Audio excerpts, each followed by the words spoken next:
Pandemi COVID-19 yang terjadi di Indonesia sejak bulan Maret 2020 lalu belum kunjung usai. Pandemi COVID-19 ini juga berpotensi memunculkan masalah gizi dan kesehatan yang baru, serta membuat semua orang harus mulai meningkatkan staminanya agar daya tahan tubuh tetap stabil.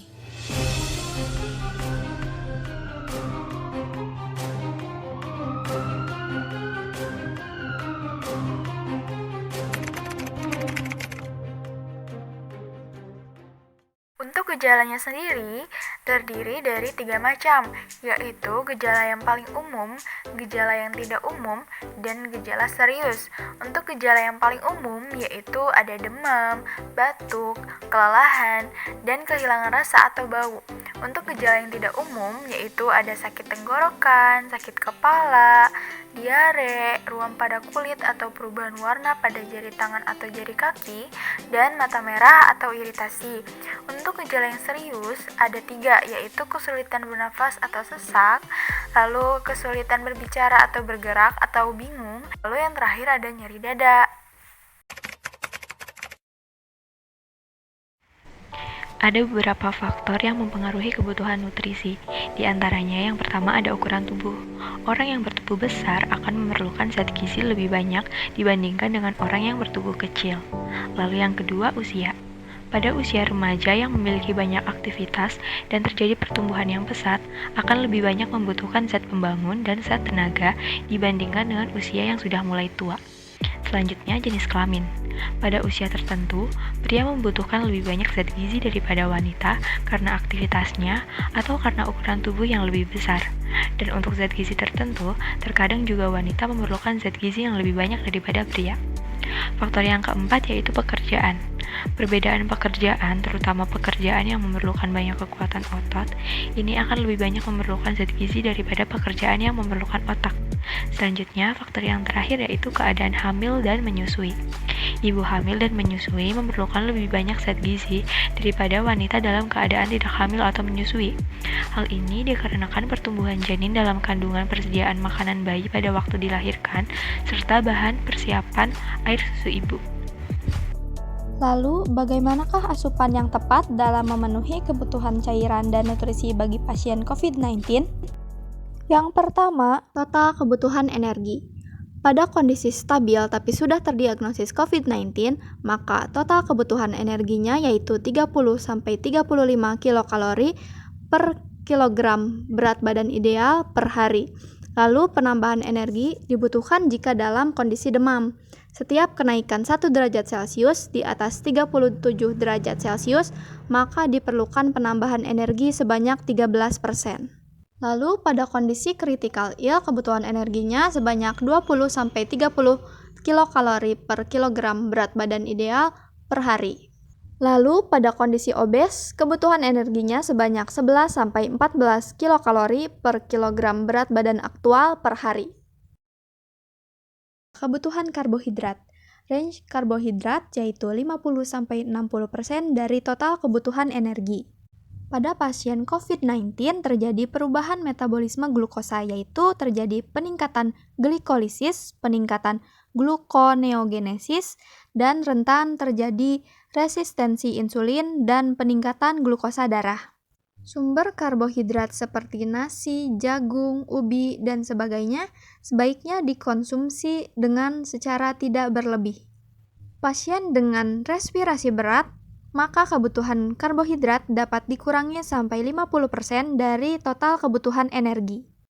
Hal tersebut karena hasil dari metabolisme karbohidrat, salah satunya yaitu CO2, yang apabila dikonsumsi secara berlebih dapat memperberat kondisi pasien. Selanjutnya, rekomendasi protein. Range protein yang dapat diberikan yaitu 15-25% dari total kebutuhan energi.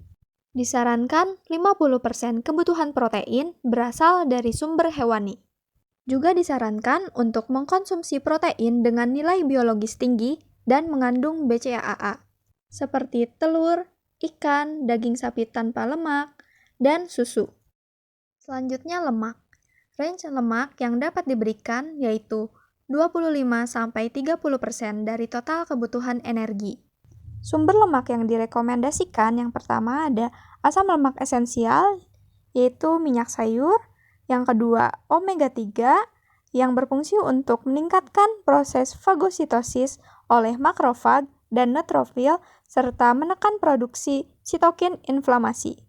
Yang ketiga, omega 9 yang berfungsi menurunkan inflamasi yang termediasi interleukin 1 beta. Sehingga gabungan omega 3 dan omega 9 dapat menurunkan resiko infeksi, meningkatkan fungsi imun dan liver. Contoh bahan makanan yang mengandung omega 3 yaitu telur, keju, butter, olive oil, minyak canola, dan walnut. Selanjutnya, contoh bahan makanan yang mengandung omega 9 yaitu butter, almond, hazelnut, corn oil, sunflower oil, dan olive oil. Selanjutnya, kebutuhan cairan.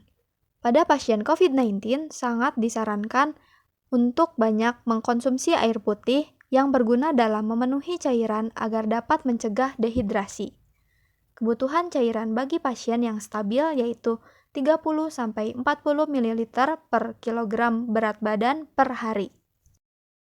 Untuk dewasa sebesar 600 mikrogram per hari, lalu rekomendasi untuk pasien infeksi sebesar 990 mikrogram per hari. Contoh bahan makanan yang mengandung vitamin A yaitu ubi jalar, kangkung, labu kuning, bayam, mentega, wortel, dan minyak ikan. Vitamin A ini berperan dalam menjaga mukosa mulut, lambung, usus, dan sistem pernafasan dari risiko infeksi. Selanjutnya vitamin C berfungsi untuk meningkatkan pembentukan antibodi untuk sistem imun.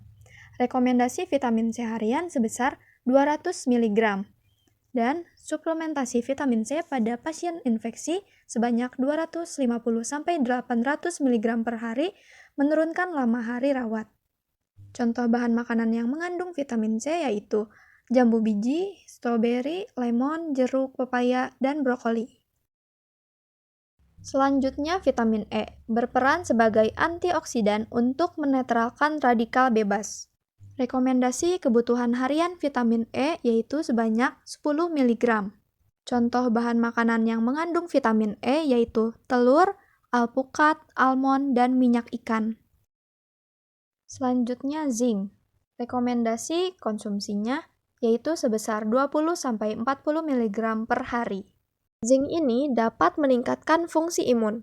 Suplementasi zinc 30 mg per hari selama 4 bulan dapat meningkatkan fungsi sel T pada lansia.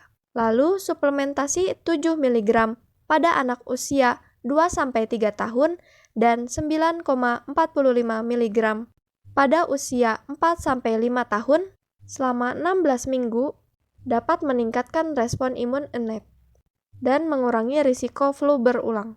Zinc dapat ditemukan dalam bahan makanan seperti ayam, makanan laut seperti kerang, lalu hati ayam, telur, keju, kacang-kacangan, dan biji-bijian seperti wijen.